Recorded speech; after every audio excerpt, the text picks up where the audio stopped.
Glória a Deus. Graça e paz, irmãos.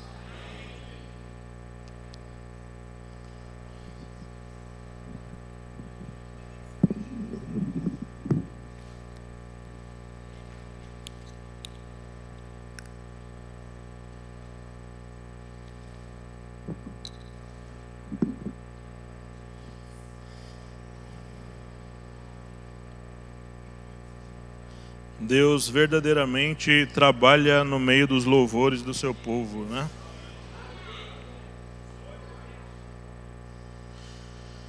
Gostaria que você abrisse aí a sua Bíblia. Nós vamos iniciar, estarei pregando nessa quarta, se Deus permitir, na próxima quarta. Abra aí em Atos capítulo 2, o verso 42, só a parte A, depois 1 de Pedro 1:20.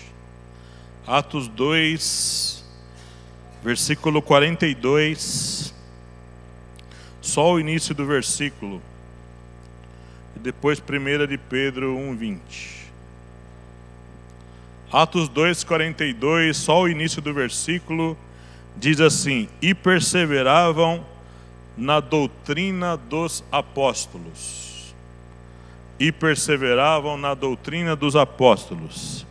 E 1 de Pedro 1:20 diz assim, 1 de Pedro 1:20, sabendo primeiramente isto, que nenhuma profecia da Escritura é de particular interpretação. É isso que está escrito, está certo?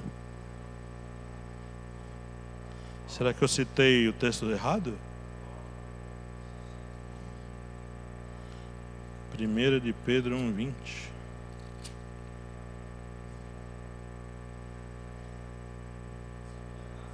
É segunda, irmãos, desculpe. 2 de Pedro 1:20.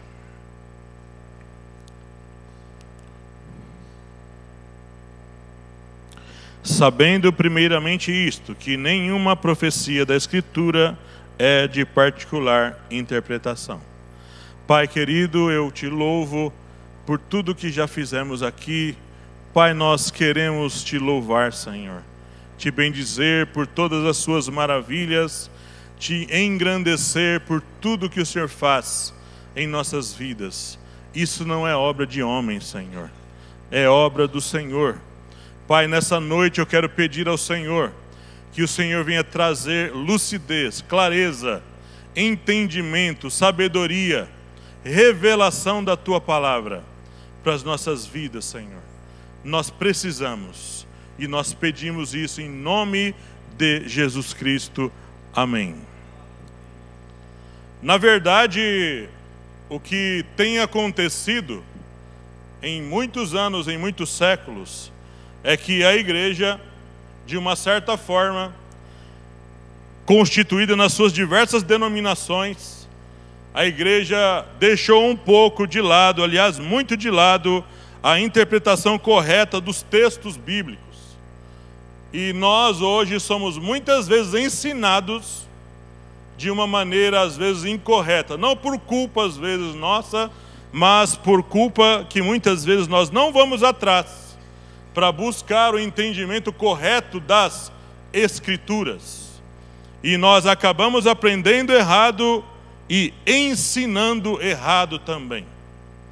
Então, nessa noite eu gostaria de falar com vocês aqui sobre um tema que é bem amplo, não dá para falar tudo. Então eu vou explorar alguns textos e nós vamos trazer à luz a correta interpretação de alguns textos que nós ensinamos errado. O primeiro texto que eu quero hoje falar com vocês, eu vou falar sobre alguns hoje, não vou ficar preso à leitura deles todos, que alguns são extensos.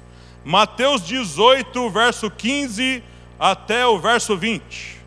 Mateus, Evangelho de Mateus, capítulo 18, do verso 15 até o verso 20. Mateus 18, do 15 ao 20. Olha o título do texto: o perdão do pecado de um irmão. Olha o título do texto. Ora, se teu irmão pecar contra ti, vai e repreende entre ti e ele. Só, se te ouvir, ganhaste a teu irmão. Mas se te não ouvir, leva ainda contigo um ou dois, para que pela boca de 2 ou 3 testemunhas toda palavra seja confirmada. E se não as escutar, dize-o à igreja. E se também não escutar a igreja, considera-o como gentil e publicano. Em verdade vos digo que tudo o que ligardes na terra será ligado no céu, e tudo o que desligardes na terra será desligado no céu. E também vos digo que se 2 de vós concordarem na terra acerca de qualquer coisa que pedirem, vos será feito por meu Pai que está nos céus. Porque onde estiverem 2 ou 3 reunidos em meu nome, aí estou eu no meio deles. Nada fala aqui de culto. O texto não está falando de culto.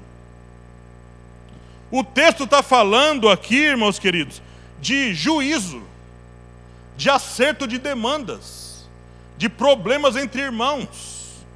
Analisando o texto dentro do contexto que ele está escrito, ele está falando aqui de 2 pessoas como testemunhas, pessoas que têm que ser trazidas para resolver a demanda. Primeiro vai você e a pessoa. Se não resolver, traz 2 testemunhas. Se não resolver, leva para a igreja. Se não resolver, é ímpio. A pessoa não quer conserto.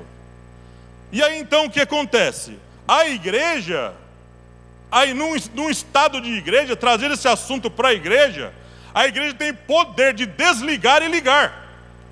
A igreja tem poder de tirar o membro ou de introduzir o membro de volta à comunhão, se ele se arrepender. E aí então, Mateus escreve onde tiver 2 ou 3 reunidos ali nesse contexto. Não está falando nada de culto. E irmãos, é uma afronta no estado de Novo Testamento falar que tem que ter 2 ou 3 para Jesus estar. Jesus está onde tem um. O Espírito Santo habita na pessoa. Não precisa ter 30 pessoas, nem 2. Uma só. Num contexto de Velho Testamento tinha que ter um monte de gente. Mas agora, irmão, é uma pessoa. Uma pessoa só, o Espírito Santo habitando nela. Jesus já está ali. Esse texto não pode ser usado para falar de culto. Esse texto é usado para falar de demandas, problemas entre irmãos. Esses 2 ou 3 aqui são as testemunhas, que eles são trazidos para resolver o problema. O fulano não quer conserto, tem que trazer as testemunhas. Não quer, leva para a igreja.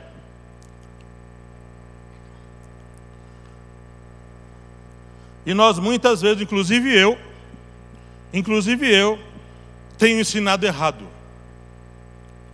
Então aqui eu me recomponho desse texto e procuro ir pelo caminho das Escrituras.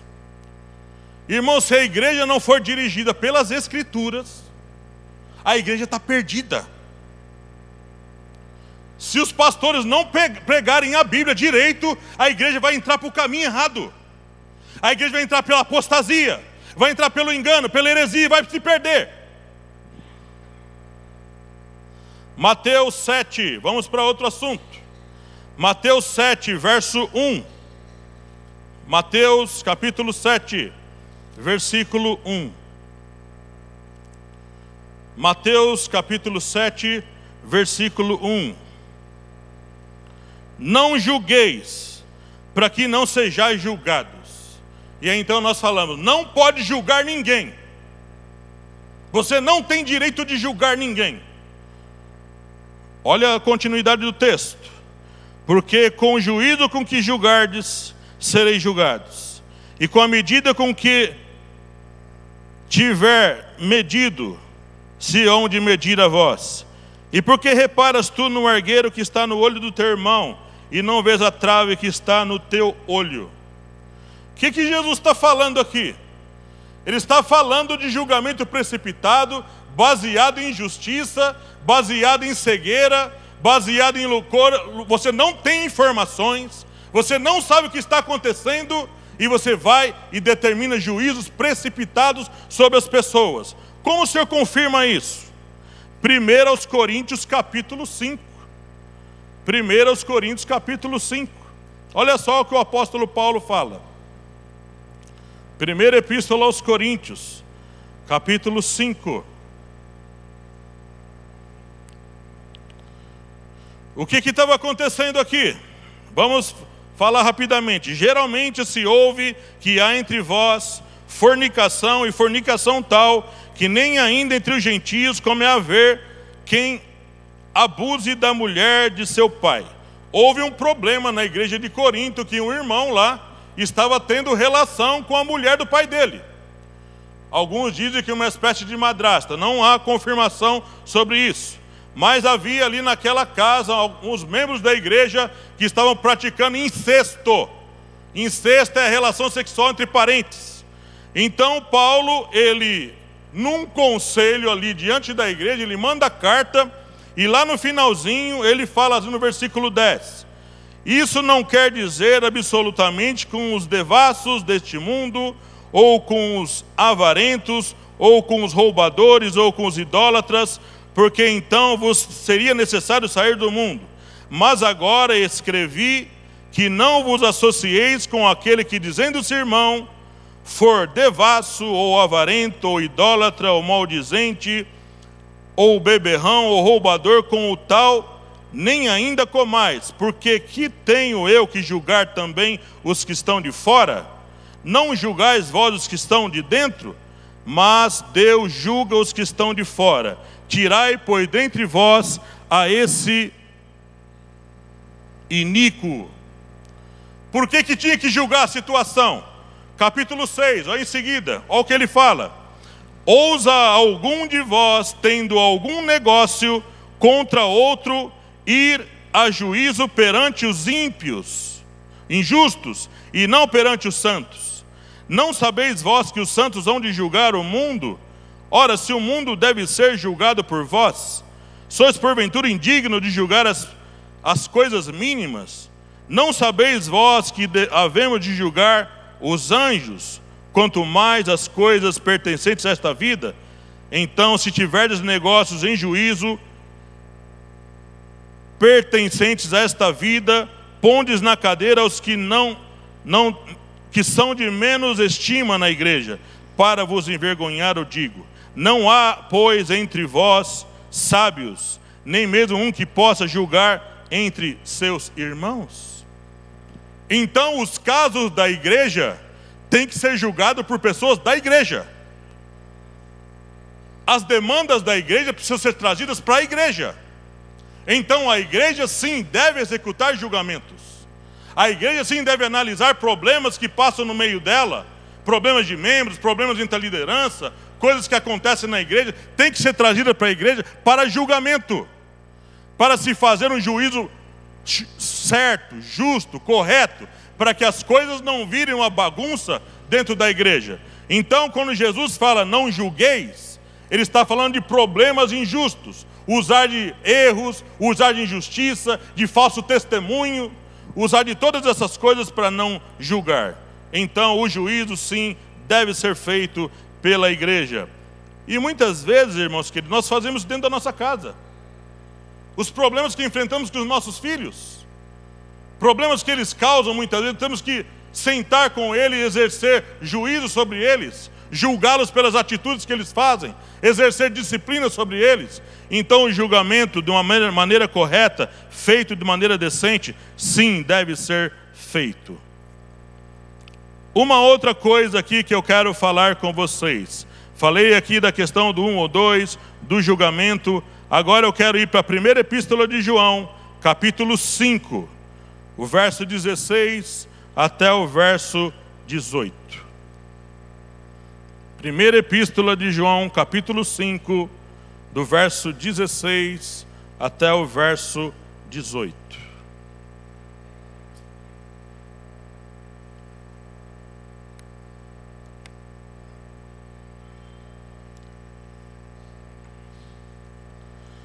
Olha só o tema do texto. João, ele muda aqui. No verso 14, o tema é a eficácia da oração. Olha o que ele diz no verso 14. E esta é a confiança que temos nele, que se pedimos alguma coisa segundo a sua vontade, ele nos ouve. E se sabemos que nos ouve em tudo o que pedimos, sabemos que alcançamos as petições que lhe fizermos. Olha só o assunto. Tem que prestar atenção no assunto. Se alguém vir seu irmão cometer pecado que não é para a morte, orará. E Deus dará vida àqueles que não pecarem para a morte.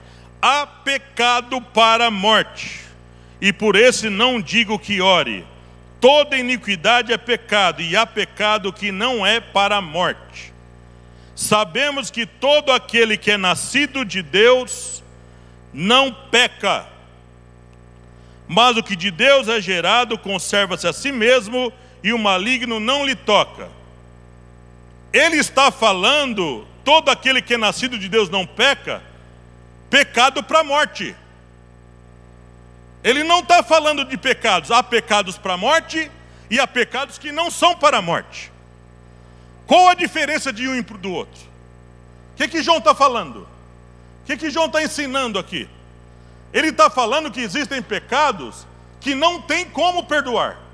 Como ele fala aqui, ó, se alguém vir o seu irmão cometer pecado que não é para a morte, orará, e Deus dará vida àqueles que não pecarem para a morte. Há pecado para a morte, e por isso não digo que ore.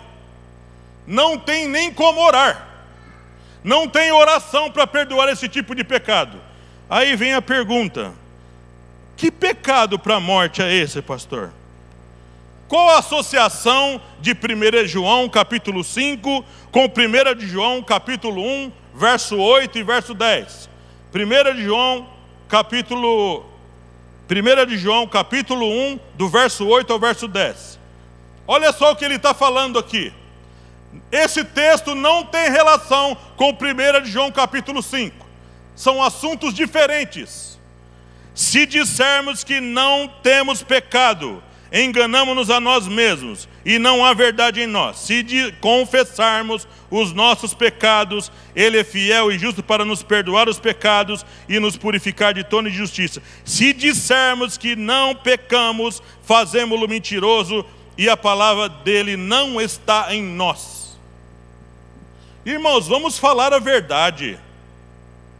Vamos ser verdadeiros. Quem não peca, irmão? Quem daqui não comete pecados? A começar de mim. Quem aqui não comete juízos precipitados? Quem aqui não fica nervosinho? Quem aqui não solta palavras que não deveria de soltar? Quem aqui não tem pensamentos às vezes errados? Quem aqui? Levante a mão. Levante a mão aqui quem não peca, irmão. Levante a mão aqui quem é totalmente perfeito. Levante a sua mão. Eu não arrisco fazer isso. João está falando aqui de duas coisas: não pecar pecado para a morte e não viver no pecado. Ele está falando aqui quem vive no pecado. Ele confirma essa verdade lá no capítulo 3, verso 4 e verso 9. Olha o que ele fala aí, do verso 4 ao 9. E olha o título: os filhos de Deus. Os filhos de Deus. Olha o que ele fala no verso 4 em diante: qualquer que pratica, qualquer que anda na prática cotidiana, está tudo bem, vou pecar à vontade, agora eu sou crente. Não, qualquer que pratica o pecado, também pratica iniquidade, porque o pecado é iniquidade. E bem sabemos que ele se manifestou para tirar os nossos pecados, nele não há pecado. Qualquer que permanece nele não vive pecando, gerúndio, pecando, andando, unindo, sumindo, pulando. Não vive pecando. Qualquer que, agora apagou a letra aqui, que vive pecando, não viu nem o conheceu. Filhinhos, está falando com crente, não está falando com o mundo. Filhinhos, ninguém vos engane. Quem pratica o pecado, quem vive na prática cotidiana, não está falando de coisas que a gente faz de vez em quando. Qualquer que pratica justiça é justo, assim como ele é justo. Quem pratica o pecado é do diabo. Quem vive na prática do pecado. Ele não está falando quem peca do diabo. É quem vive na prática do pecado. Não nasceu de novo, ainda do diabo. Porque o diabo peca desde o princípio. Para isso o Filho de Deus se manifestou, para desfazer as obras do diabo. Qualquer que é nascido de Deus, não vive na prática do pecado. E aí vem a pergunta. Tudo bem, eu erro. Mas por que ele fala no capítulo 5, todo aquele que é nascido de Deus não peca? Ele está ali falando de uma coisa que você vai aprender em outros textos. Você vai lá para Mateus capítulo 12. Mateus capítulo 12, verso 31 e verso 32. Mateus 12, o verso 31 e o verso 32.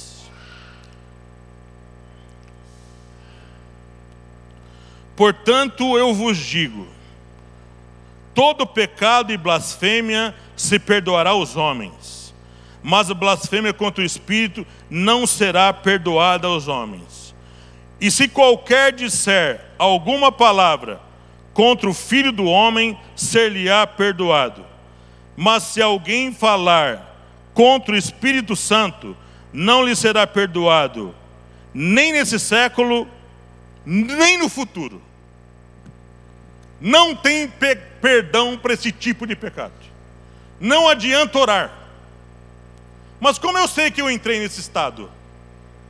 Como eu sei que eu acabei entrando nesse estado? Hebreus capítulo 6 ensina a gente.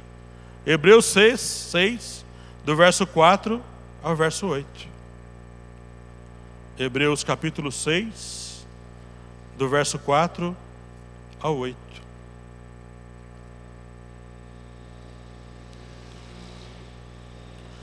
Para quem está sendo dirigido isso aqui? Para os crentes. Para os crentes. Olha só o que aconteceu com essa pessoa. Isso aí aponta para um grupo de pessoas. Porque é impossível que os que já uma vez foram iluminados, estavam nas trevas, e provaram o dom celestial, e se fizeram participantes do Espírito Santo, o Espírito Santo veio morar nessa pessoa. Próximo versículo, por favor. E provaram a boa palavra de Deus, conhece a palavra de Deus, e as virtudes do século futuro, virtudes, poder, dons espirituais, capacidade de expulsar demônio, curar pessoas. Continua, por favor. E recaíram. O que é recair no grego? Apostataram, se afastaram conscientemente da fé. Sejam outra vez renovados para arrependimento. Pois assim, quanto a eles, de novo crucificam o Filho de Deus e o expõem ao vitupério. O próximo, por favor.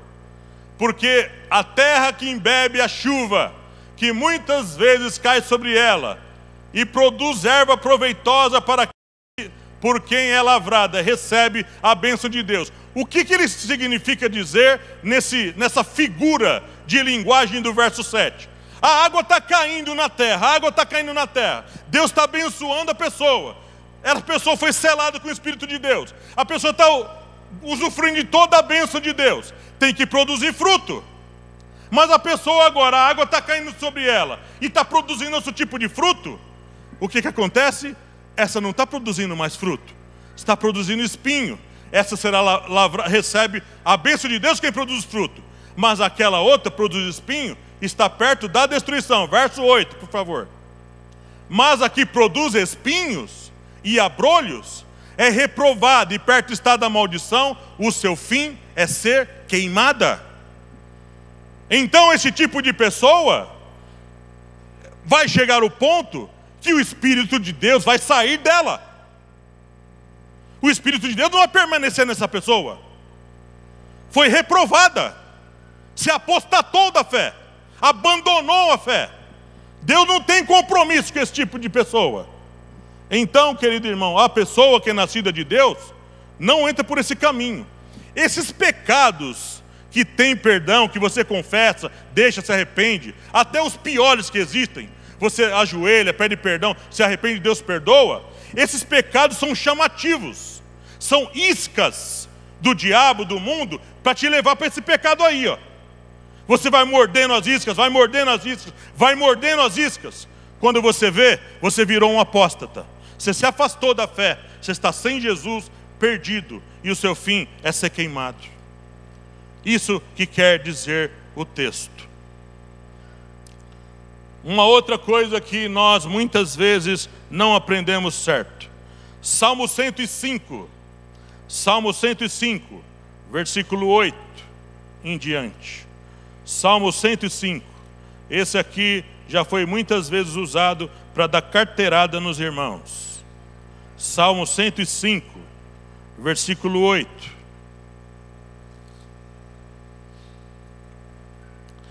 Diz assim: lembra-te perpetuamente do seu concerto, da palavra que mandou até milhares de gerações. Olha agora o versículo 9, a parte inicial. Do concerto que fez com Abraão. Agora vai lá para o versículo 11, desse mesmo capítulo, desse mesmo salmo. Versículo 11. Dizendo: a ti darei a terra de Canaã, por limite da vossa herança. Quando eram ainda poucos homens, sim, muito poucos, e estrangeiros nela, quando andavam de nação em nação, e de um reino para outro povo, não permitiu a ninguém que os oprimisse, e por amor deles repreendeu reis, dizendo: não toquei nos meus ungidos, e não maltrateis os meus profetas. A gente pega esse texto e fala que não pode tocar na vida dos pastores, não pode tocar na vida da liderança. Mas aqui, os ungidos de Deus são todo o povo de Israel, os profetas e o povo de Israel. Eles andavam pelas nações, muitas vezes causando juízo na vida de reinados, na vida de muitos reis.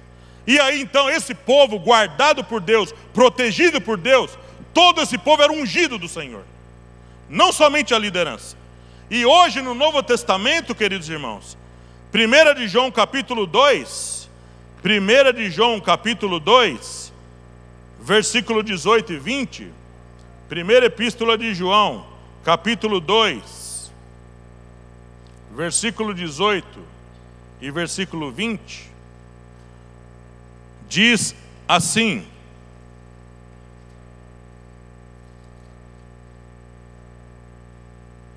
filhinhos, é já a última hora, e como ouviste que vem o anticristo, também agora muitos se têm feito anticristos. Por onde conhecemos que já é a última hora? Próximo versículo. Saíram de nós, mas não eram de nós, porque se fossem de nós, ficariam conosco. Mas isto é para que se manifeste que não são todos de nós. E o 20: e vós tendes a unção do santo e sabeis tudo.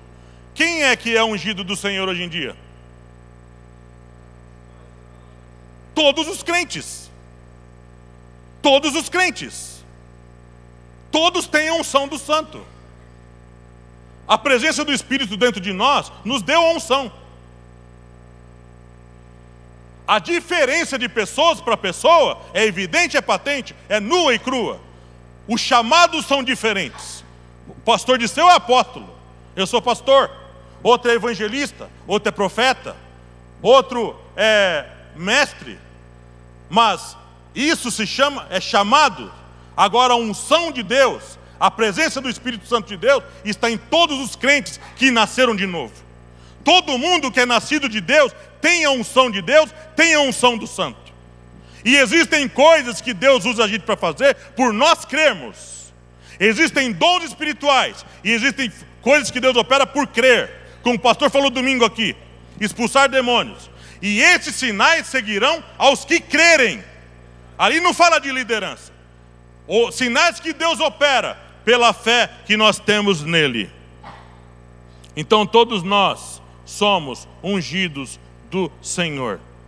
E eu quero aqui hoje, já vou fechar a minha mensagem, semana que vem eu continuo, porque tem muita coisa. Eu quero aqui falar sobre aquele texto de Hebreus capítulo 1, do verso 1 ao 14. Hebreus capítulo 1, do verso 1 até o verso 14. Hebreus 1, do 1 ao 14.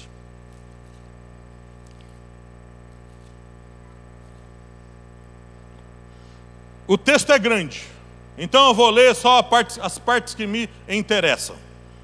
Havendo Deus antigamente falado muitas vezes e de muitas maneiras aos pais, pelos profetas, a nós falou-nos nesses últimos dias pelo Filho, a quem constituiu o herdeiro de tudo, porque também fez o mundo, o qual, sendo o resplendor de sua glória e a expressa imagem de sua pessoa, e sustentando todas as coisas pela palavra do seu poder, havendo feito por si mesmo a purificação dos nossos pecados. Agora vai para o versículo 5. Que pessoa é destacada nessa minha leitura? Jesus. Agora no versículo 5, olha o que ele diz. Porque a qual dos anjos disse jamais: Tu és meu filho, hoje te gerei. E outra vez eu lhe serei por pai, e ele me será por filho. Essa palavra foi dirigida a respeito de quem? De Jesus. Por que os teólogos afirmam que Hebreus foi escrito por Paulo? Eu não afirmo nada, não tem nada escrito, nenhuma prova que Paulo escreveu Hebreus. Ninguém sabe quem escreveu Hebreus.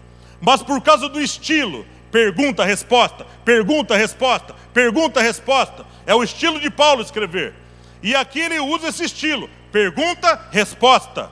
Aqui ele fala: porque a qual dos anjos disse jamais. Ou seja, nunca foi dito isso de anjo nenhum. Mas olha no versículo 6. E quando outra vez introduz no mundo o primogênito, diz: e todos os anjos de Deus o adorem. Aqui Hebreus está falando que Jesus tem que ser adorado, até pelos anjos. E olha o versículo 7. E quanto aos anjos, tem duas pessoas, dois alvos, dois personagens nesse capítulo 1 de Hebreus: Jesus e os anjos. Não tem homem aqui, não tem aqui pastor, apóstolo, não tem aqui evangelista, é anjo e Jesus nesse texto. E agora o que ele fala dos anjos? Verso 7. E quanto aos anjos diz: o que de seus anjos faz ventos, e de seus ministros labaredas de fogo. Essas labaredas de fogo não é atribuído a nenhum pregador, não é atribuído a nenhum pastor, não é atribuído a nenhum homem nessa terra. Os labaredas de fogo que o texto está falando são os anjos. São os anjos. E de Jesus, por que como o Senhor confirma isso? Lá no final, versículo 14. Mas não são porventura todos eles espíritos ministradores? Quem são? Os anjos, enviados para servir a favor daqueles que hão de herdar a salvação. Esse é o trabalho dos anjos: servir os santos, servir os crentes. Irmãos queridos,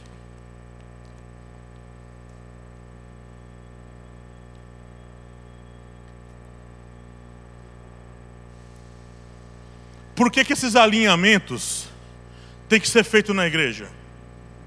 Lembra o texto inicial que eu li? E perseveravam na doutrina dos apóstolos. A igreja, para passar um avivamento permanente que dure muitos anos, essa igreja precisa estar alinhada na vida com Deus, precisa estar alinhada na comunhão entre os santos, usando o exemplo da igreja primitiva, e precisa estar alinhada na palavra. Se não tiver alinhamento na palavra, o avivamento, irmão, vai demorar para chegar. Deus quer que a igreja alinhe a palavra, pregue uma mesma coisa, a doutrina dos apóstolos, ande na interpretação correta dos textos. Eu, Nilo, nem você, tem direito de pregar aqui o que quiser, falar o que quiser, achar o que você quiser. Nós não temos esse direito. Eu não tenho, eu não posso, eu não tenho autorização de falar da Bíblia o que eu quero. Deus se preocupou de conservar essa palavra. Deus se preocupou de conservar os textos do jeito que foram escritos. Deus se preocupou de levantar na história pastores, mestres, apóstolos, evangelistas, profetas, para conservar intacta essa palavra. Intacta, verdadeira, pura, como um martelo que esmiuça a penha. A palavra de Deus, ela transforma a nossa vida. A palavra de Deus santifica a nossa vida. A palavra de Deus bem pregada, bem ensinada, de uma maneira verdadeira, transforma a vida do pecador. A palavra de Deus verdadeira, ela transformou a sua vida e transformou a minha vida. Eu vivi 25 anos na mentira, irmão querido.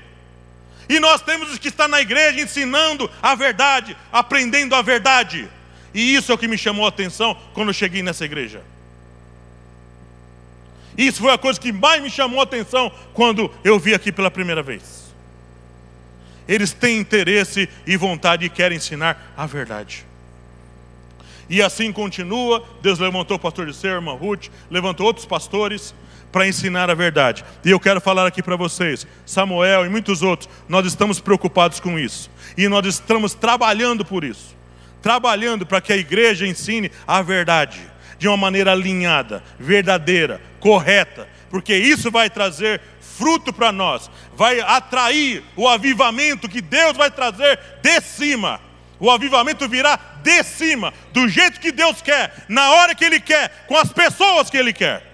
Louvado seja o nome do Senhor. Semana que vem, se Deus quiser, a gente continua. Graça e paz.